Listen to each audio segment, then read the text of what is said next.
Doctor Mohammad ইউনূসকে ক্ষমতা থেকে সরানোর জন্য কেউ কেউ ঈদের পরে আন্দোলনে নামার ঘোষণা দিয়েছে। কেউ কেউ বলছে যে কোনো মূল্যে ডিসেম্বরের মধ্যেই নির্বাচন দিতে হবে এবং 2025 সালের মধ্যেই নির্বাচন দিয়ে ডক্টর মোহাম্মদ ইউনূসকে বিদায় নিতে হবে। যদি সে বিদায় সময় মতো না দেয় তাহলে ঈদের পরে আন্দোলন। এই আন্দোলনের মূল লক্ষ্য হচ্ছে বাংলাদেশে গণতন্ত্র যে কোনো মূল্যে ফেরত নিয়ে আসা। এই আন্দোলনের মূল লক্ষ্য হচ্ছে ভোটাধিকার ফেরত নিয়ে আসা। যারা এই আন্দোলন করতে চায় তাদের দৃষ্টিভঙ্গি হচ্ছে বাংলাদেশে ডক্টর মোহাম্মদ ইউনূস কোনো অবস্থায় যাতে খুঁটা গেড়ে বসে থাকতে না পারেন, তিনি যাতে জনগণের ভোটাধিকার ফেরত দিয়ে দেন। কিন্তু জনমতের যে জরিপ এবং আমাদের সাথে সোশ্যাল মিডিয়ায় মানুষের যে কথোপকথন এবং আমি ব্যক্তিগতভাবে যেটা অনুভব করি সেটা হচ্ছে বাংলাদেশে আমরা সরকার পতনের আন্দোলন দেখেছি, সরকার বিদায়ের জন্য বিভিন্ন হরতাল দেখেছি, লং মার্চ দেখেছি, অবরোধ দেখেছি, অনবরত সকল জায়গায় একেবারে স্ট্রাইক দেখেছি। কোনো জায়গায় গাড়ি ঘোড়া কিছুই চলে নাই, যানবাহন সব বন্ধ ছিল, এমন আন্দোলন আমরা দেখেছি। কিন্তু এই প্রথম হয়তো বাংলাদেশের জনগণকে দেখতে হবে কোনো সরকারকে রক্ষার জন্য আন্দোলন। সেটা এমনও হতে পারে ডক্টর মোহাম্মদ ইউনূস সাহেবকে ক্ষমতায় রাখার জন্য সাধারণ বাংলাদেশের জনগণের আন্দোলন। এটা আমি আজকের অ্যাডভান্স বলে দিচ্ছি। একটা সময় আমার এই বক্তব্যকে আপনারা পারলে নিজেরা আবার স্মরণ করে প্রমাণ করিয়েন এবং দেখিয়েন। বাংলাদেশে ডক্টর মোহাম্মদ ইউনূসকে সরানোর জন্য বিভিন্ন ষড়যন্ত্র চলমান আছে। দেশি বিদেশি চক্রান্তের কোনো অভাব নেই। বিভিন্ন ন্যারেটিভ তৈরি করে তাকে বিতর্কিত করার চেষ্টা করা হয়েছে।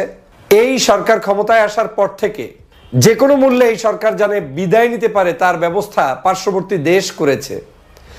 বাংলাদেশের রাজনৈতিক সংগঠনগুলো তারা চেয়েছে ডক্টর মোহাম্মদ ইউনূস অবশ্যই থাকুক এবং তিনি যাতে সুষ্ঠু ধারায় একটি নির্বাচন প্রক্রিয়া পর্যন্ত যেতে পারেন।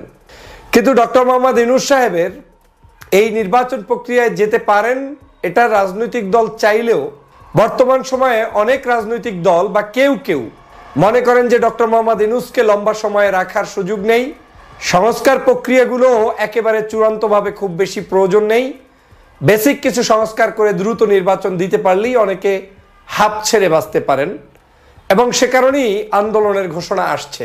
কিন্তু আমি গত কয়েকদিন পর্যন্ত সোশ্যাল মিডিয়া সহ অনলাইনে অফলাইনে মানুষের কথোপকথনে যেটা অনুভব করছি, বাংলাদেশের জনগণ এখন নির্বাচনের চাইতেও তারা খুব বেশি প্রয়োজন বোধ করছেন ডক্টর মোহাম্মদ ইউনূসকে। এ নিয়ে আমি লম্বা একটা ভিডিও দিয়েছিলাম যে লম্বা সময় থাকলে কি কি ঝুঁকি আছে, কি কি নাই, কি হতে পারে কি না হতে পারে। কিন্তু এর বাহিরেও আজকের বিশ্লেষণটা একটু ব্যতিক্রম এজন্য যে মানুষের আসলে অনুভূতিটা কি, মানুষের কনসেপ্টটা কি।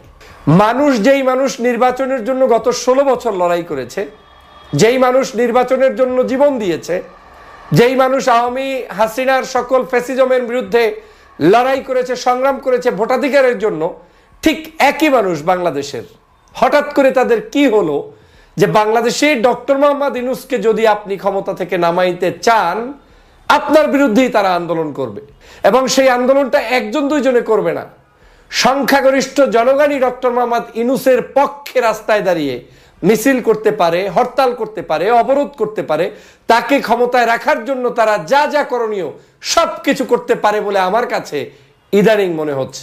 আমরা বিভিন্ন সমাজের যত সোশ্যাল মিডিয়ার প্ল্যাটফর্ম আছে আপনি পুলগুলো যদি তাকান তাদের ওখানে দেখবেন যে আপনি কি দ্রুত নির্বাচন চান, হ্যাঁ অথবা না।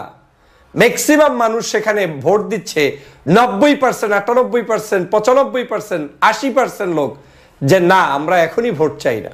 তাহলে জনগণ আসলে কি চায় আমাদেরকে সেই পালস বুঝতে হবে। বাংলাদেশের জনগণ আসলে যেটা চায় সেটা হচ্ছে যেই মন্দটা আপনার সামনে আছে তার চেয়ে বেটারমেন্ট চায়। যেমন আওয়ামী লীগ যখন বাংলাদেশে ছিল তখন জনগণের চাহিদা ছিল আওয়ামী লীগকে হটিয়ে যে আসুক, যেভাবে আসুক আমরা তাকেই চাই। জনগণের কোনো ইন্ডিভিজুয়াল চয়েস নাই যে আমি বিএনপিকে চাই, আমি জামাতকে চাই, আমি ডক্টর মোহাম্মদ ইউনূসকে চাই, আমি অন্য কাউকে চাই না। জনগণের চয়েস হচ্ছে আওয়ামী লীগ এত বড় ফ্যাসিস্ট ছিল, বাংলাদেশের মানুষের উপরে এত নিপীড়ন করেছে, জুলুম করেছে, অত্যাচার করেছে, ওই সময় যারাই মাঠে গোল দিতে পেরেছে জনগণ তাদেরকে অ্যাকসেপ্ট করতে শিখে গিয়েছে। যেমন আজকের যদি আওয়ামী লীগের এই পতনটা কোনো একটি রাজনৈতিক দলের সরাসরি ডাইরেক্ট ইন্ধনে কোনো একজন ব্যক্তির ক্রেডিটে হতো, জনগণ তিনি যা বলতেন সেই কথাই শুনতেন।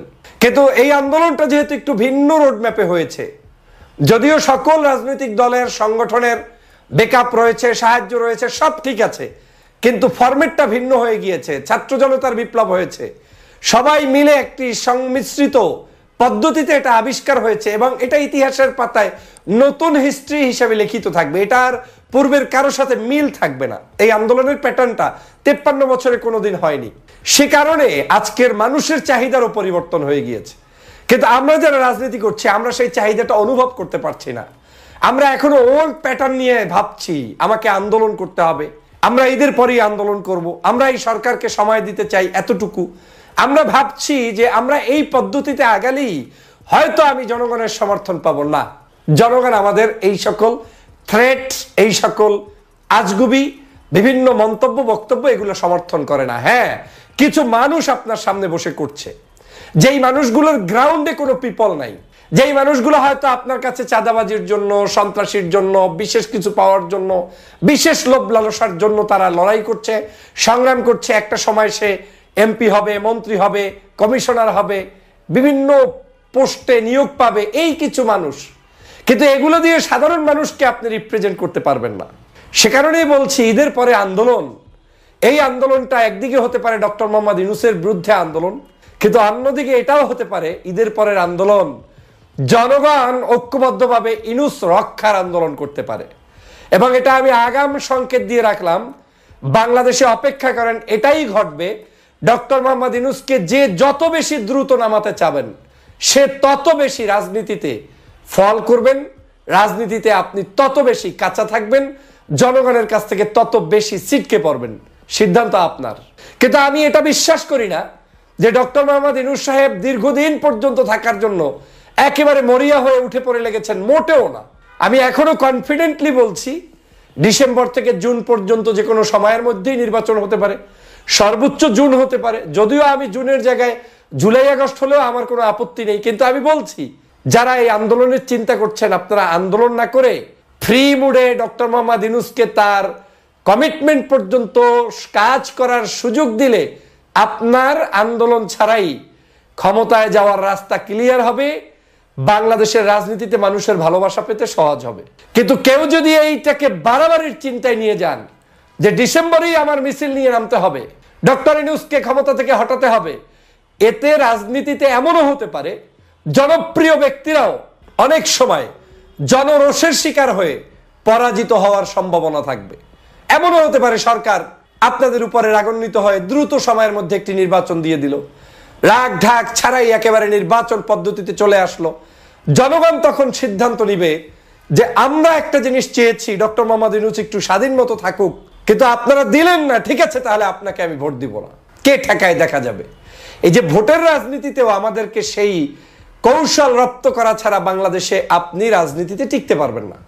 কথাগুলো ছোট মুখে শোনাচ্ছে তো অনেকের কাছে এটাকে মনে হবে না গুরুত্বপূর্ণ, কিন্তু এই কথাগুলোই বাস্তবায়ন হবে, লিখে রাখেন। আমি বলছি এই কথাগুলো বাস্তবায়ন হবে, লিখে রাখেন। এই বাংলাদেশে ডক্টর মোহাম্মদ ইউনূস স্যারের প্রতি এখন বাংলাদেশের দল মত জাতি ধর্ম বর্ণ নির্বিশেষে সবাই মিলে এখন ঐক্যবদ্ধভাবে একই আওয়াজ তুলছে, ইউনূস সাহেবকে লম্বা সময় চাই। কেন তুলছে? জনগণ আসলে এত পাকনামি পছন্দ করে না। জনগণ বাংলাদেশের মানুষের শান্তি চায়, জনগণ একটু ব্যবসা বাণিজ্য করতে চায়, জনগণ একটু নিরিবিলি টাকা ইনকাম করতে চায়, জনগণ একটু তার নিজের পরিবারকে নিয়ে আরামে থাকতে চায়।